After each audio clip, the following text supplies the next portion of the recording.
There is a tendency now for architecture offices to record everything that has been done in order to publish it at some point. And it is a very interesting self-reflective exercise, and it requires a project somehow.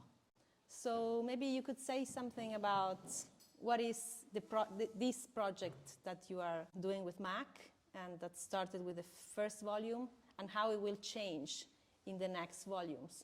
Yeah, I mean, you've asked the question in a kind way, because, you know, you could say that most architectural publishing is actually PR.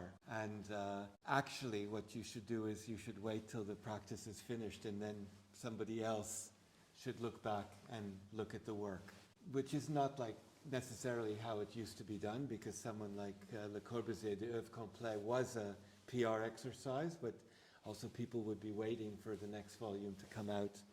But it was highly constructed and framed by Le Corbusier. And that's not our model in any way.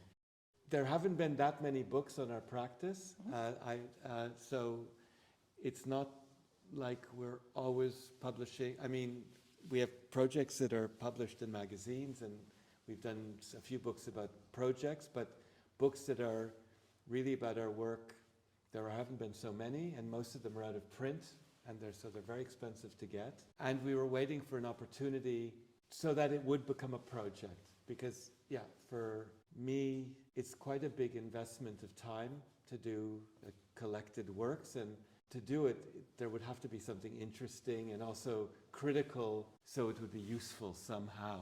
And we had other publishers who approached us. I mean, one thing is most architectural publishing is vanity press. And what that means is, even if it's published by a publisher, the architects pay for everything to do with the book.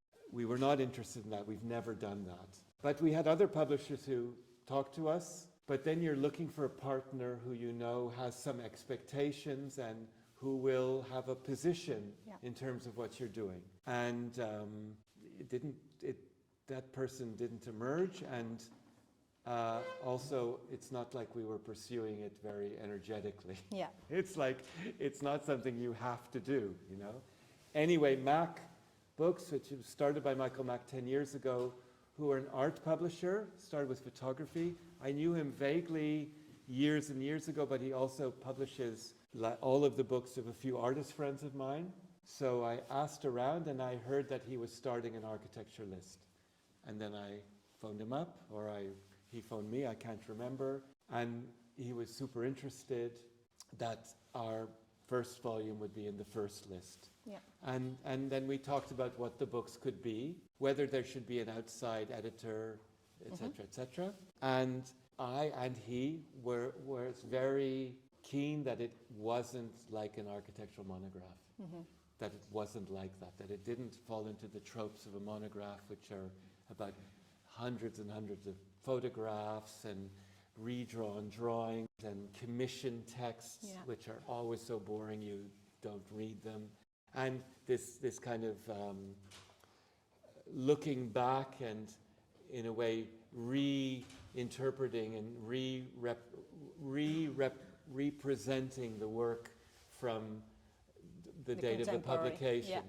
So we had some conversations, and then this idea emerged that the books would be thematically arranged, first of all, which is quite complicated and will get more complicated.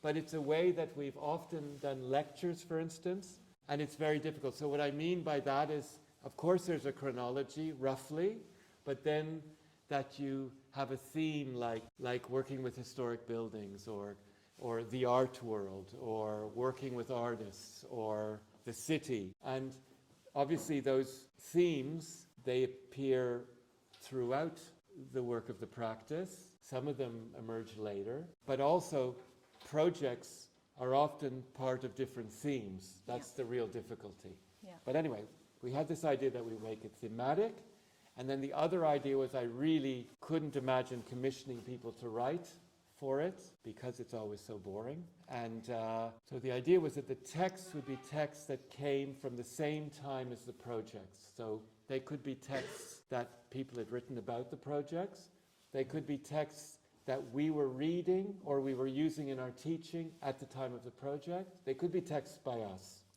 from that time. And in the first volume, there's a few kind of slight cheating versions of it. So, for instance, there's an interview done with the not current but recent editors of Quadern, but it was an interview about Quadern in the beginning of the 90s when we were really looking, when Jose Luis Mateo was the editor, where we were really looking at specific issues of the magazine, and it was really a touchstone for our practice and for others, contemporary practices as well. And the reason they came to meet us was that they were doing an exhibition at the Colegio in Barcelona that was exactly about that, about the Mateo years of the magazine. But so it was a more recent text, but the text was about those days. So that was the idea of the book. And then you lay out what are the possible, you lay out all of the projects from the time, and then you have the themes, and then you see which projects can go which themes, and then you look at the material, and it's a very long process. And for the first volume, which came out last year, then we were working with MACK and with Morgan, the graphic designer that they use, because they do a lot of artist books, and there the artists are very involved in the design, but they have a graphics department who is facilitating that. And our agreement with MACK was that if we weren't happy with that, we could always involve another designer, but it was a really good, it was a good experience.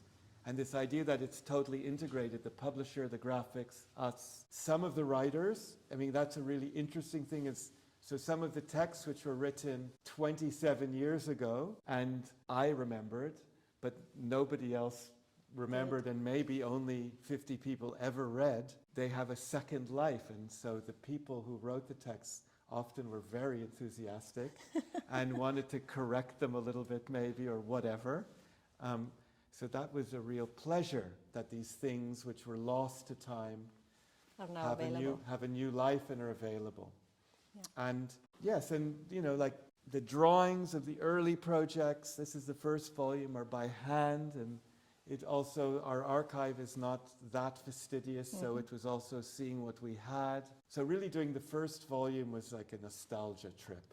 And nostalgia one always feels a little bit guilty of, but also it's an opportunity to reflect and also to see if you're embarrassed by your early work, because the agenda of what you were doing feels like, how could I have thought that when I did it? And it continues. So the first two volumes, which are like the first, I think the second one's at 2012, so it's 22 years, but the next one will start before that. They overlap. They were really looking back. But the project is to try to present the projects and some sense of the time within which they were made. And I think with the first volume, which was really so much about early 90s London, a lot of people really appreciated either remembering it, but for a lot of people who were too young then, I think, to kind of get this conduit to what it was like. And when I think about the 90s, which in some ways, you know, we were working in London and it was rather derelict. It was after Thatcher, but the effects of Thatcher were everywhere to be seen. So there's a lot to be pessimistic about, but there was a lot of space. So there felt like there was this enormous potential. And looking from now, where a city like London, but Milan is similar, where there's been so much built, it's even more depressing because the potential seems to have been used up in a rather careless way. Anyway, so the project is really to try to present the projects within their cultural milieu, but clearly because one is putting it together now, you know, there's no way of avoiding that there's also the 21st century and this decade also filtering what you're seeing. And I think for the first two volumes, they don't look like conventional monographs, that there's something more discursive about them. There's a kind of variety in how the projects are shown. You know, how some projects have a lot of drawings and other projects don't have any, and there's really a judgment about how each project, I mean, not every project is different, but there's different ways to show projects. Also, publishing architecture and talking about architecture is not the same thing as making art. Making architecture. So how do you reconcile the two things? I mean, you teach, So you are used to talking about architecture. Yes. Yeah. It's not every architect is able to do that. Some architects are just good at designing and not at Sure, being an yes. intellectual about it. Okay, but I've always thought that the two are like We're linked. I also write about it, and I Yes, think yes. and Peter writes too, although less, but he's a very good writer, and I think it's something that I think we don't get enough acknowledgement about like how much our practice is written. Yes.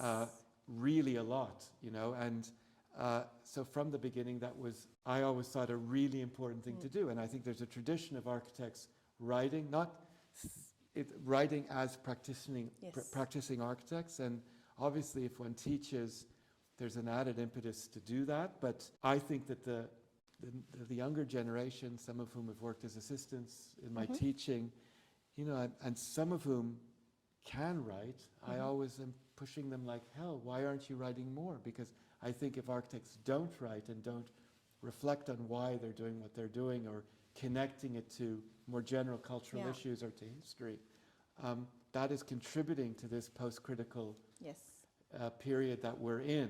So obviously writing, and the books have quite a bit of our writing or lectures that we've given, so I think if that wasn't the case, it would be harder to do the books, because whenever we're missing something, we can always put one of our lectures in, a more structured lecture that we give. And the second volume ends with my inaugural lecture at the ETH, which is a big deal, and which I spent many months writing, and which I hadn't published, so it was a nice opportunity, and it's exactly at the end of that period.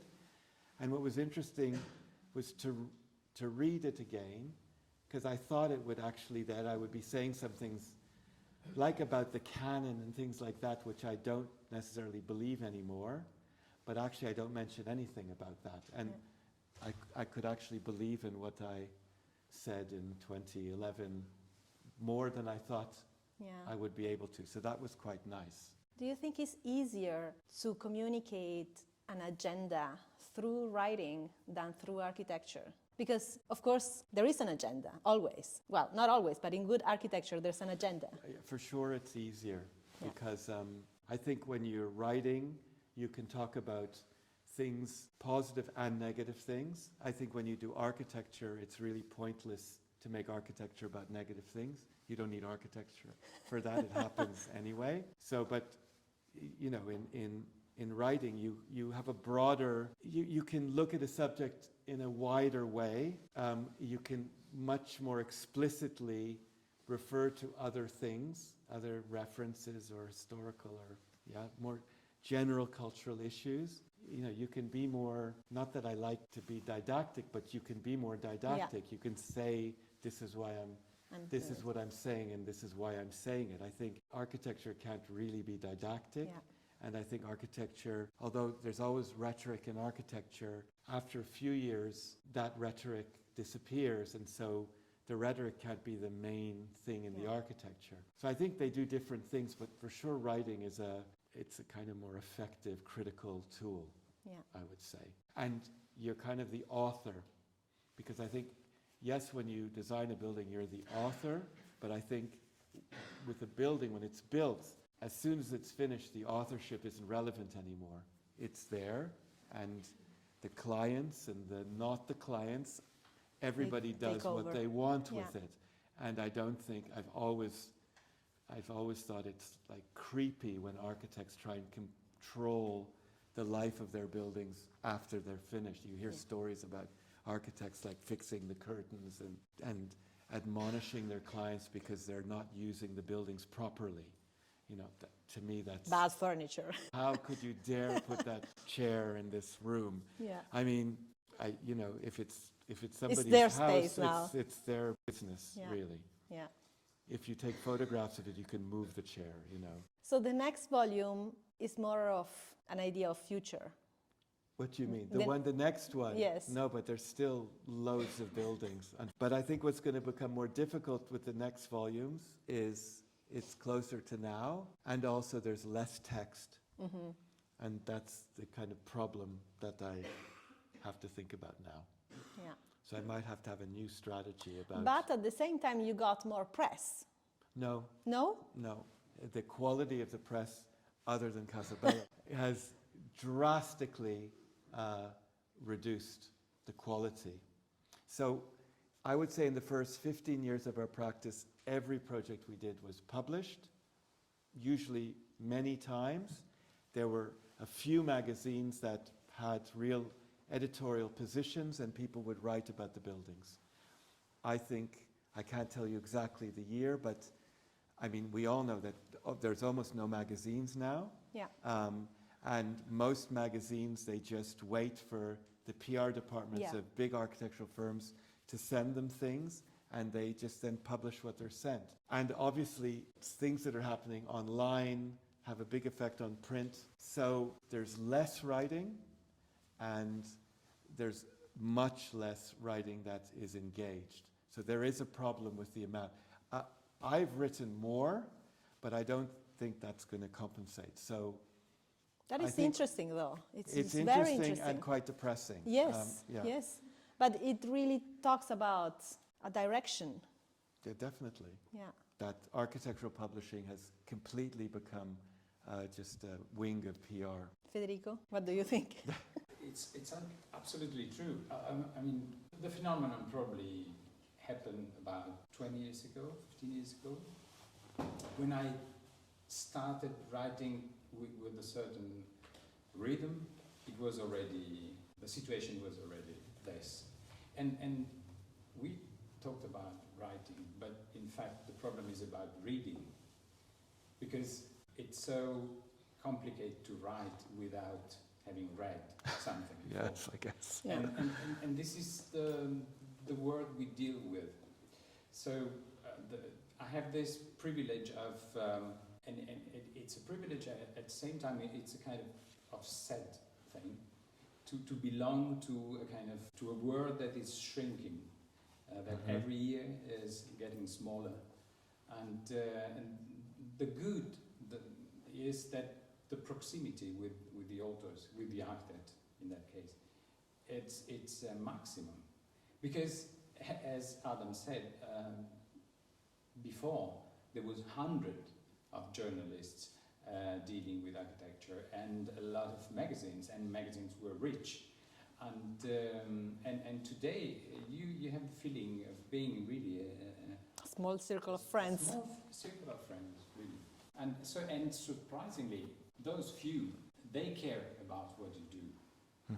They're few, but they care. So I'm not pessimistic in the way that I'm sure that there will be a future for magazines. The magazines will be different, very different. Do you think this is affecting the quality of architecture? The absence of somehow a critical environment? I don't know if it affects it, but it's part of a common phenomenon, I think. I mean, the last 20 years there's been a kind of a catastrophic overproduction of buildings. And I mean, that's the other paradox, is that the magazines that exist all say there's nothing to publish, but that's in the context of there being 1,000% more buildings being produced just in Europe. Yeah. But we're also aware of the buildings that are being produced in the whole world. So there is literally many, many times more buildings being produced, but you know, the ideas embodied by that production of building is tiny. Yeah. There's almost no ideas. So I would say the reduction of content in the publishing of architecture and in the production of architecture, they're the same thing, and they're to do with architecture becoming more and more just part of the kind of monetization of property. Yeah. And I guess, you know, I've known that for a long time, but I should have known it in a more profound way. But 5 or 6 years ago, it struck me in a very powerful way, and I realized that architects are kind of no better than people working in the oil industry. We're both in the business of consuming material and of expending carbon, you know. And so one has to change one's position, you know, like one has to start to say that one doesn't build new buildings anymore because there's been far too many buildings built, and many of the new buildings built were built after demolishing an existing building that could easily have been reused. And, I feel I should have acknowledged that a lot earlier, because nothing happened. It's no surprise. It's been happening for a long time. Long time, yeah. And, at lunchtime we were talking to Angelo about in Milan, for instance, which has this incredible quality of 20th century buildings, and yet it's such a big effort to convince the owners to work with the existing buildings, first of all, and then if you can convince them to keep the building and refurbish the architecture of the building, to get them to also reuse the interiors, which in many cases are as amazing or even better than the facades and the structures. That's almost impossible, because the idea that the interior has to be this new product is so endemic generally, but I guess maybe even more so in Milan, where design and the kind of business of design with the fair and everything, it's really part of the culture of design. And that culture, all the things I'm talking about are not to say that architecture and design are not important. It's that working on an existing building or in an existing interior with all of the material you'll have, that's still architecture and design, and it's every bit as interesting as design. I don't know how I would design a new facade now. I find it so uninteresting, the idea of a new facade, and our practice is famous for its facades, but I'm just not interested anymore. So I'm much more interested in how I can work on an existing facade and do as little as possible and revalidate it both formally and technically. And even things like if you work on an existing building, of course you need to replace the facades.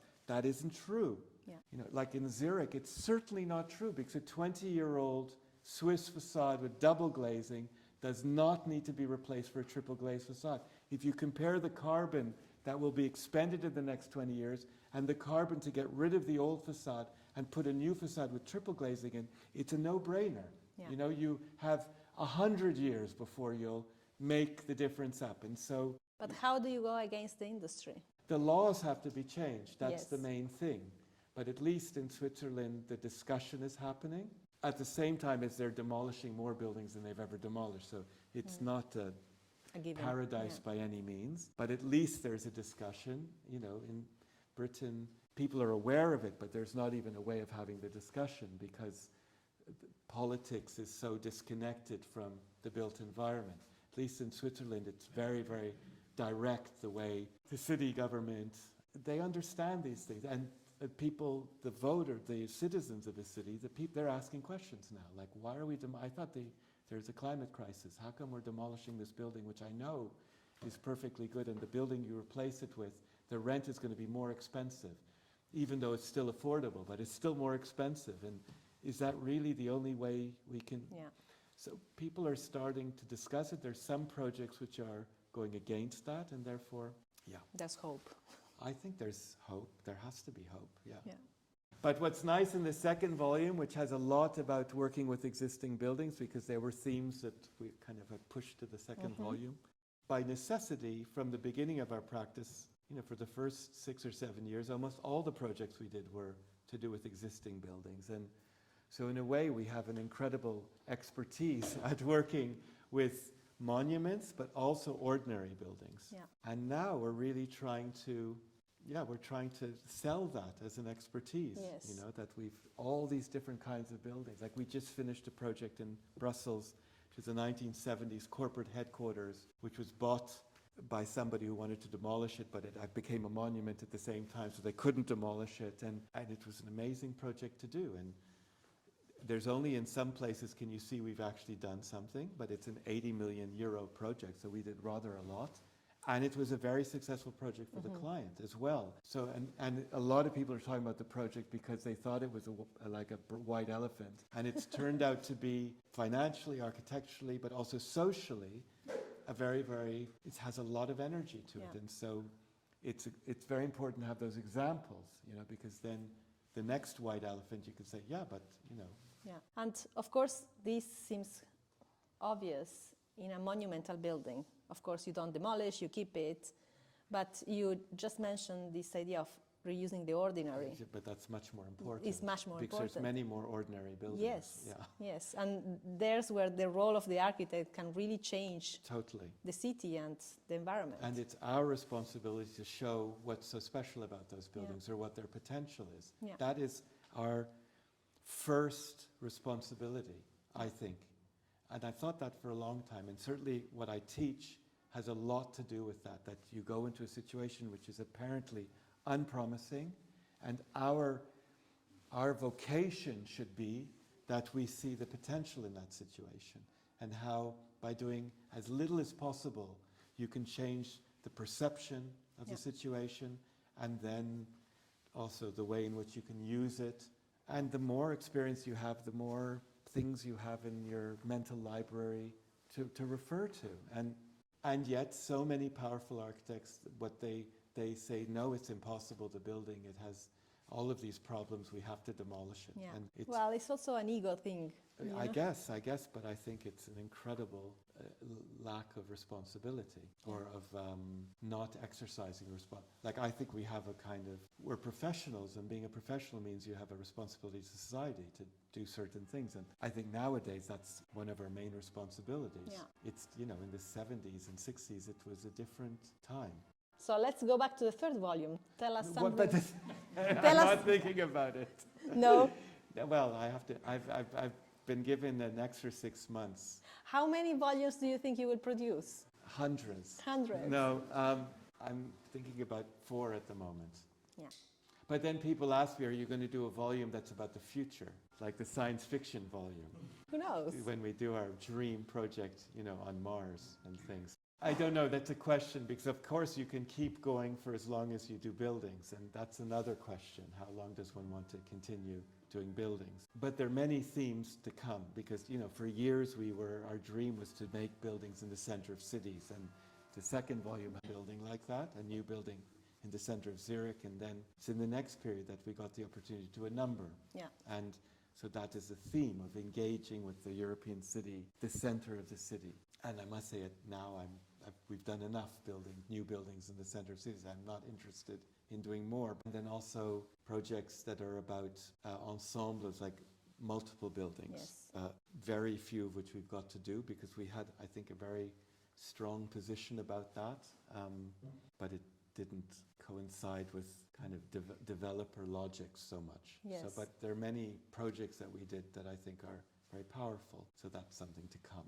That is also a huge topic here in Milan, this idea of architecture versus development, or... The logic of development. Yes.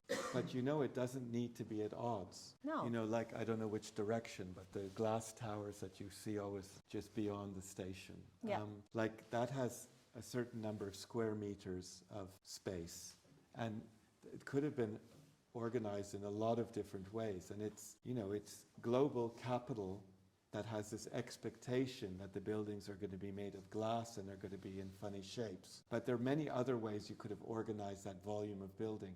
So you could have made the money, you could have, the volume could have been produced with the same investment. But that's really interesting, the way this kind of almost nihilist image of the contemporary city is an expression of its relationship to financial instruments. Like, for years and years in the City of London, which is a kind of shocking case study to look at, where since the 90s, I think 70% of the City of London, I mean the square mile, the part around St. Paul's. So since the 90s and the deregulation of financial markets, 70% of the buildings in that part of London have been replaced. Some behind existing facades, but many not. And now the buildings that were replaced 20 years ago are being demolished again and replaced with bigger buildings. And there's millions of empty square meters of office space. So it has nothing to do with demand anymore.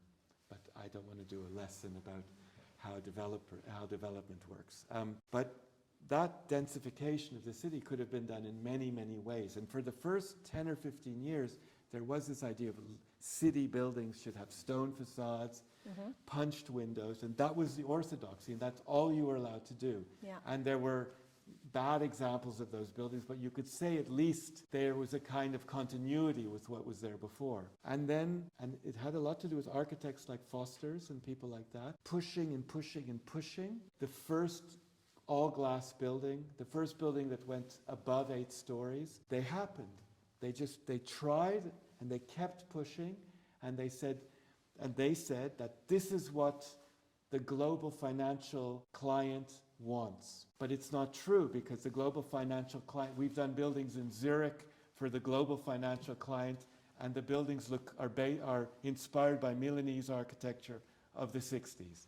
So it isn't true, because the global financial client doesn't care about the architecture. Yeah. They just need an area. In some countries, the depth of the office space there's legal restrictions. So in Germany, it can only be 6 meters to a window. In London, it can be 40 meters to the window. Yeah. And so that is important. But the architects who so desperately wanted to build glass towers, they created this new truth. And then as soon as the first one happened, it could happen everywhere. Yeah, that's incredible. And it's the same as the argument that you had to build high in order to accommodate the enormous demand that for offices and housing that future demographic projections for cities would have it. That's in London. But actually, when you started to build towers again in buildings, because you could say for 30 years, towers generally were not built, they started to build towers again, but actually building those towers, the time is exactly the same as when it became impossible to afford to live in cities. Mm. So building the towers didn't increase the demand for normal housing. It actually just increased the production of expensive housing. Yes. So in London, there are many, many towers of housing, and there's a housing crisis unlike ever before. So that's a myth, and I still have colleagues who tell me you have to build high, it's the only way of satisfying the demand. But it's the way to satisfy the demand would be to renovate buildings, and so the apartments remain a bit small, and to spend not so much on the renovation, and then the rents could remain affordable, for instance. So there are many truths that are propagated. Obviously, the architects aren't the only actors, but they're part of the conversation. The conversation, exactly, yeah. Do you think you will publish the self-reflections on the work as a separate... Yeah, I mean, I've just written a text which Peter and I gave a lecture last week in London, and so yes, I'm writing about that, for sure. Whether it becomes part of these books, I don't know. Probably not, know. But as I say, I'm worried about having enough text for the next volume, so I'm thinking of new instruments of text production, because I don't want to commission retrospective views of it. But for instance, one idea I had was to interview people from those times, to reflect on those times. Yeah. So to produce texts, but that are really talking about the time, because that's interesting, because each of these times are different, and you're in different constellation people. And it's also giving a context to the reader that really is important. That's what I think is interesting, yes. Most of the students don't have any idea of what happened in the 90s. No, and in the second volume, we have a text by Jacques Herzog, The Hidden Geometry of Nature. It was actually a lecture he gave in Barcelona, and then it was written. And I remember reading it, and Peter and I were really poring over it. And it was a bit tricky to get them to agree to publish it. But as soon as we got a hold of Jacques, it was fine. And that's on their website, so it's not like you can't find it. But actually, I think for younger architects, they would never look for it. And I think that it's in a very specific it's about Switzerland. It's because, Switzerland, when we started our practice, was really a reference, the German part of Switzerland. When I was a student, the Ticino was, but when we started our practice, it was just when Herzog de Meuron, Diener, Miley Pater were being published in Quadern, actually. Yes. And we went with our students, and when we won the competition for Walsall, as soon as we started to work with the client, we went on a trip to Basel. And I remember visiting the 2 offices and going around with Harry Guger from Herzog de Meuron, visiting recent buildings. We wanted to show the director of the museum the architecture that we were looking at, but we also wanted to show him forms of construction that we were looking at that were going to be in the building. So yeah, so it was a sort of reference, and when you have these references, they kind of become self-fulfilling prophecies. So if you're really interested in something and you try to connect to it, then you eventually you can become part of it. Like for us, the art scene was the same thing. So then we started to teach, like we taught in Mendrisio in the 3rd and 4th year of the school's existence. And then we taught in Zurich, and then we opened an office in Zurich. And so, you know, if you're really interested in something to the point where you really try to connect, and it becomes like a two-way thing. Yeah. Maybe it doesn't always happen, but sometimes then you can become part of that thing. For me, because I've been teaching now in Zurich for like 12 years, and we've had an office for 12 years there. Like now I've taught, it's scary to think how many students I've taught at the ETH, and some of which have worked in the office as well. And so there's also practices in Switzerland that somehow are connected with Caruso St. But also, of course, what we're doing in the office has been affected by them. Yes, of course. And that's really, that's the only way you can keep going, hopefully stay relevant. So what about the public? I mean, when you do a book, you think about the people who are going to read it? Yes. Yeah, I guess, you know, these books are for architectural nerds, no? It's for people who know about our work or know a bit, or it's they know maybe they don't, but they're interested, or they're, I don't know how wide. I mean, because of the way that books are done, you don't need to understand. I ask this because when you open a Le Corbusier book, and he did so many, you have the feeling that he was not talking to the architect. Really? Not only because he had this way of making everything evident, somehow assuming that the public is not necessarily an architect that knows his work. Le Corbusier is not a super important reference for me. Yeah. So, but of course, even if you don't like someone, you need to know about them a lot. So, but to me, the œuvre complète is a very private language. And of course, within architecture, it's now, maybe not now, but when I was a student, for instance, it then became, it was a model for so many other architecture books. Like architecture monographs, for a long time, were based on the œuvre complète, which I guess Corb himself laid out. I mean, he did some of the photography, or he certainly was selecting and manipulating the photography. So I have quite another impression. And I mean, if you read books like, you know, Vers en Architecture and the one about urbanism, they're very rhetorical, and I wonder how they would speak to a non-architect. I'm not sure. But I know your point. I mean, I don't, the books we're doing, they're not meant to be coffee table books, you know, and but also the idea that they're not like monographs. Hopefully somebody who is in the fine arts scene, there would be a way of engaging with the book. That's one idea. And then the texts are quite varied. So some of the texts are not architectural. So there are different ways in. So it's trying not to be just a super tightly framed, private kind of way of communicating. You just gave a lecture at the Royal Academy. Yeah. I mean, in Milan, we're not used to that at all. What? Architecture is not, it's not a relevant topic anymore, I think. It's not something that is attracting people. It's seldom that you go somewhere to listen to an architect and you pay a ticket for this.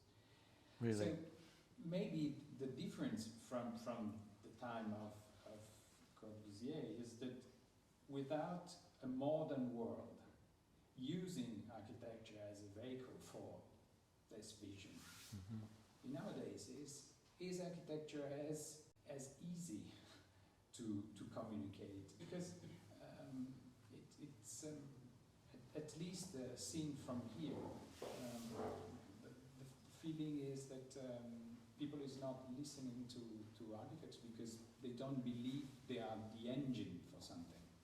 Yeah, I agree. Simple like that. I don't know what it was. I mean, Corb gave some huge lectures, I think, and especially when he was invited to Latin America or something, and he was, you know, everybody was so excited. But I don't... So what I mean is, architects are not guru anymore. No, they're not... No, but what I was going to say is that his message was a message of positivism, and there was a rather broad acceptance that progress was good, and it was delivering things for a very wide part of society. And actually, there were a few decades when that was true. Of course, that hegemonic vision hid many, many other things that were happening, and many other voices were suppressed. It relied on a kind of uniformity, people behaving in a quite uniform way. But it did have benefits, and we were talking earlier about the 60s. So much was possible in the 60s, and so much was successful in the 60s because there was this openness and this not so much suspicion. You know, there was also an acceptance that the state and the private sector both could deliver things that were largely good for society as a whole. Whether that's true or not, who knows, but it felt that way. And I know when I talk to my parents about progress now, and they're intelligent enough to see that it's not the solution for everything, but they have great difficulty, you know, in really accepting that actually degrowth would be a valid strategy, for instance, which I have no problem accepting. I think today the world is so complex, and I think there's a lot of really good things about that complexity, but when it comes to architecture, it's quite problematic. Like if you think about the effect that globalization has on different cultural productions. Like I think in music, it's extraordinary how positive globalization is, and the fact that people can make music by file sharing across continents or by getting together, or just because of the internet, one being aware of music from all over the world. And I'm not talking about world music, I'm talking about the way a Nigerian musician can become a superstar who sells out a week at Madison Square Gardens. And that's just, it's normal now. Yeah. But also how, you know, there's much more esoteric music, which is mixing electronica and Norwegian jazz with whatever. And so all of these things can happen. And somehow with music, I would say music has benefited enormously. And there's problems with how musicians are paid, like with streaming and stuff. That's a problem, but it's largely positive. But globalization in architecture has meant that global capital and global architects have just kind of done the same thing all over the world, you know, and it's very, very careless, and it consumes huge amounts of energy, and so like the strength of architecture is like, I think good architecture, even by Le Corbusier, his best projects are the ones that are really situated. So architecture has a problem with this, and you could say music always, because it's so light. And I think architecture has to be situated, and as soon as it isn't, it gets into trouble, you know. Yeah. And, you know, okay, it's like we don't do only buildings in the middle of London. That's true. But we've really only done projects in Northern Europe, a little bit just south of the north of Europe, because in those places we feel, first of all, we've studied the architecture of those places. We know people in those places. We or people in our office can speak the language of those places, so it doesn't feel quite so colonial, you know. But there are many places in the world where we've had the opportunity where we have no interest in working because it would be so alien for us. Yes. So what can you say that is relevant in those places? Plus, why do you want to fly even more? And all of those things also. Yes, when we are talking about publishing architecture, also we are talking about publishing architecture in a very privileged, rich part of the world. Yes, of course. We're not talking about architecture somewhere else. So the world is even smaller than we think it is. Yeah. Please, questions from the public. I just wanted to ask you something. I'm not an architect, I'm in the art world, and I can read very often about the art market.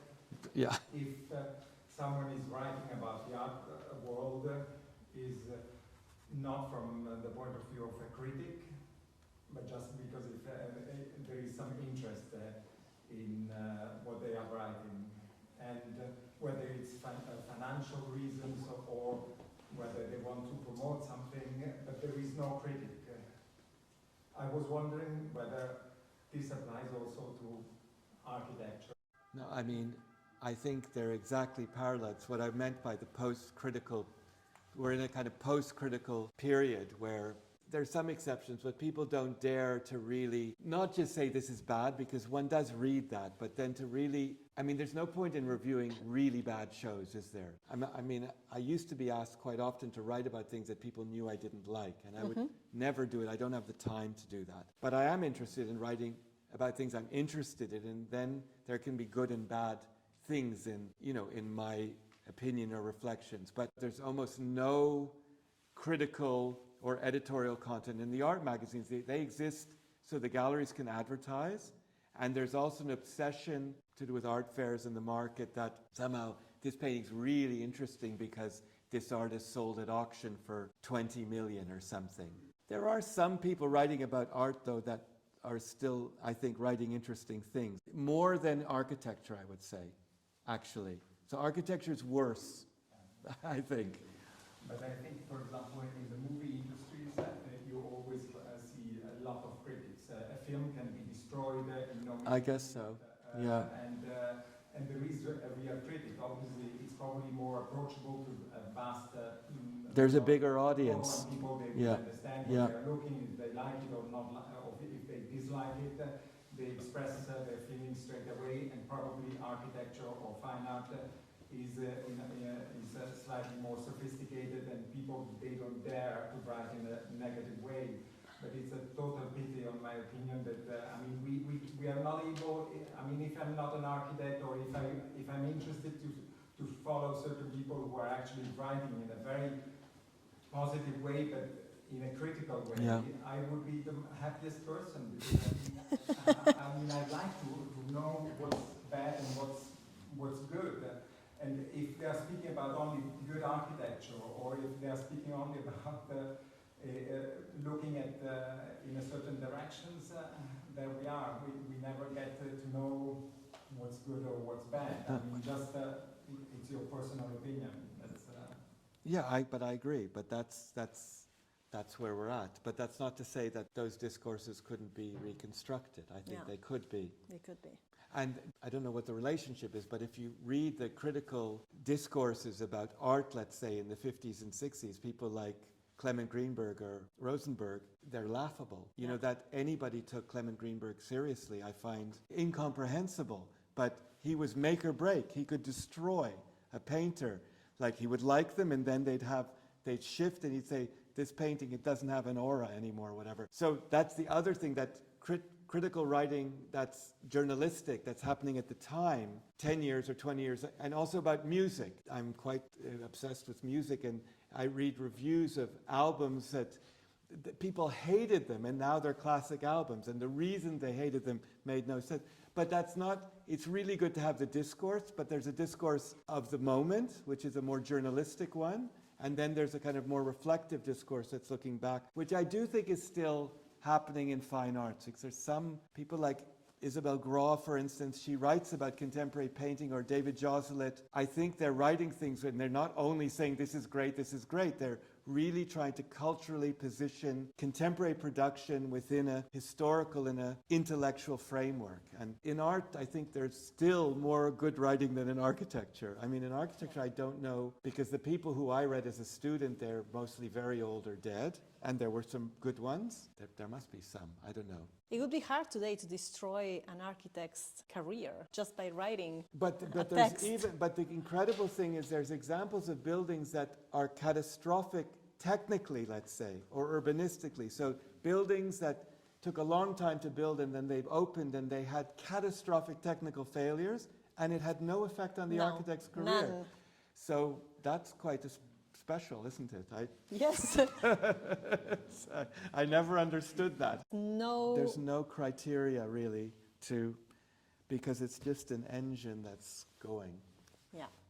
I just want to ask, do you think there is a motivation of constructing ideology that lies in the responsibility of an architect that writes, or do you think the narratives of architectural facts or experience would eventually lead to a kind of architectural ideology that we're spreading or we're... But what do you mean by ideology? Just making an example, like Le Corbusier, when you're opening his essays, Version Architecture, there is a lot of ideology. Ideologies in that.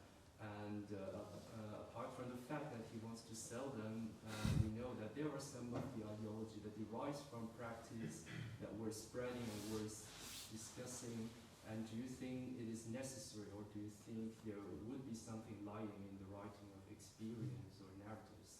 I don't think it's necessary, no. I mean, Le Corbusier was a great architect. He did some buildings that were mistakes, but he did some great buildings. But he had this kind of an ideology, and then he was building it. I'm sure it also went the other way around. He had projects that he wanted to do for whatever reason, and then he would post-rationalize them. He would adapt the ideology so that they could fit in the ideology.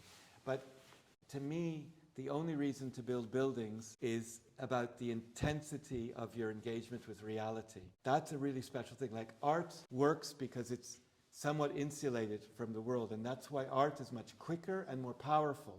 Art generally is in a gallery. That's the problem with public art, for instance. Public art, it's very difficult to do because for art to exist in a completely unmediated environment, it usually is destroyed by that environment. There are exceptions, but most art is made in a gallery, and contemporary art, it's not just that, but the artist also installs it in the gallery. And making a piece of art, even the most elaborate piece of art, is usually quicker than making a building, because you don't need to deal with the client and permissions, all of that stuff, and it's smaller. And then it's gone in a month, usually. So you can also take a lot of risks. For me, the amazing thing about architecture is you have a site, you have a client, a direct client, but you're also working within a social situation. And even if you only do art galleries or museums, each of those constellations of conditions are different. So we did, say, in a 10-year period, 4 or 5 museum projects. Each one was different, and in a particular time, they were all really positive, but in very, very different ways. And some were in existing buildings, some were new. And each time you go through that process, you learn an enormous amount.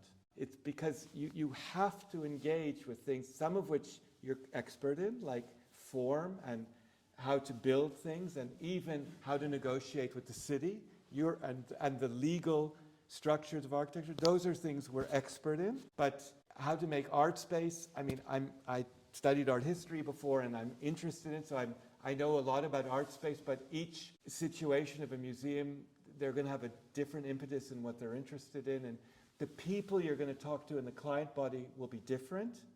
Like, they're different people, obviously, but they might be completely different groups of people, depending on the structure of the institution, or whether it's public or private.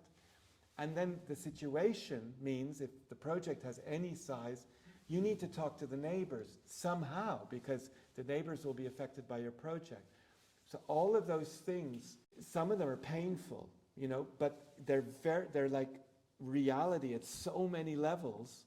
None of those things are an excuse for the project being compromised, because I think a really good project comes out of all of that complexity. So of course, if it's a competition, you had a project which had ideas, but then I think you also have to be incredibly flexible to check that those ideas are actually relevant. And so some of them, often the big ideas are relevant, and they're incredibly flexible, and you can change lots of things, and the idea even gets clearer as you develop it. But some of the ideas are just irrelevant, and so you have to chuck them out, and you have to find new things to replace them. And so what I'm saying is that for me, the reason you do architecture is it's a way of learning about things. Like, of course, you're exercising the things that you know, and every project you do, you know more, right? Because it's like this accumulation of knowledge and experience. Every project also has disasters. Like, no project doesn't have a moment where there's a disaster. And even after 30 years, you think you know where to look for the disasters, but it comes from where you didn't look. Some of the disasters are more unpleasant than others. But I think, so it's the opposite. So I think in the end, and it's what you said it, you end with something which in some sense has a kind of ideology to it. But it's a kind of very specific thing. The ideology is about that situation. And if it's a really good project, I think it talks about other things too. Like, it has relevance to other things. It becomes a network with other things. Or it has a relationship to the way the art is installed, or the way the company that it's a headquarters for works in it, And it's not because they work exactly how you thought they would work in the building. It's because actually they do things you never imagined they would do in the building. But it's really good. Like I remember with Nottingham Contemporary, the opening show, there's this big space, and they used it a bit like a school gym. And it's true, it was a bit like a school gym, this space, but it's not something we ever thought of or ever discussed with the client. But for the opening weekend, they kind of did something that made it look like a school gym. It was really quite surprising, you know, and enjoyable that the building was able to do this thing that it was never designed to do. And that is why it's good to talk about architecture. And For sure, but I guess you need to be engaged in it. But you know, the things I'm describing could be also in a tiny project, or it could also be in a project where there's no architecture.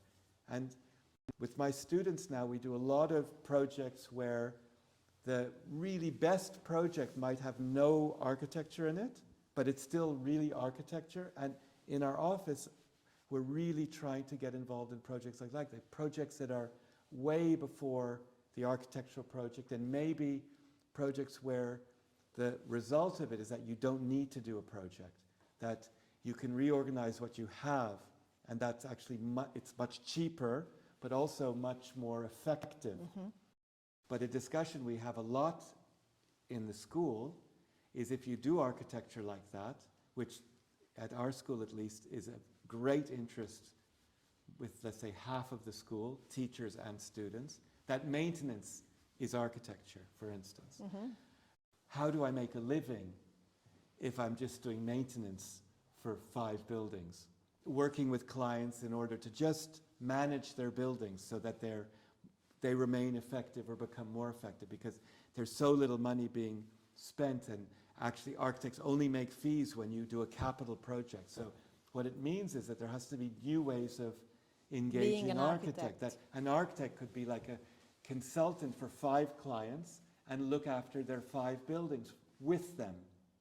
And by working with them every week, having a day or 2 days with a client, they start to become part of the client. And so they can become even more precise in the way they work as an architect.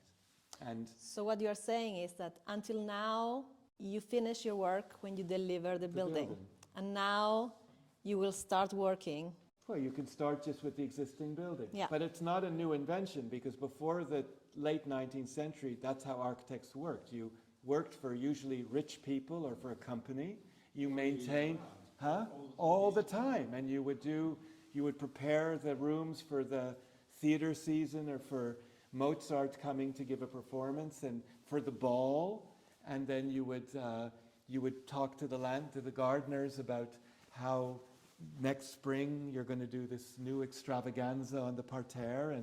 And for companies it was the same. You would be changing a factory, extending a factory. Often it was an engineer with industrial situations. But generally architects, and I had a teacher once who said, Michelangelo, he only did renovations. He didn't do any new buildings. The Porta Pia is new, but everything else was a renovation. He was always working in an existing situation, taking over projects that somebody else had started, generally not finishing that either, because he died, and that was how architecture was done. So it's only really in the 20th century that we define ourselves according to capital projects, and increasingly new capital projects. So maybe it's only just going back to a more less authorial work. Yeah, that's the authorship. That's a big issue, and not for me, but I think that we need. But that's also at our school. When I started teaching, everyone did individual projects, because everybody was learning from the architect genius professor, who would show you this is how you make architecture from the belly, and then you did individual projects from your belly. And I was not interested in the students doing individual projects. They always worked in 2s or 3s. And for the first few years, they complained. And my colleagues complained also, because I was interested in having less projects and being able to spend longer talking about them.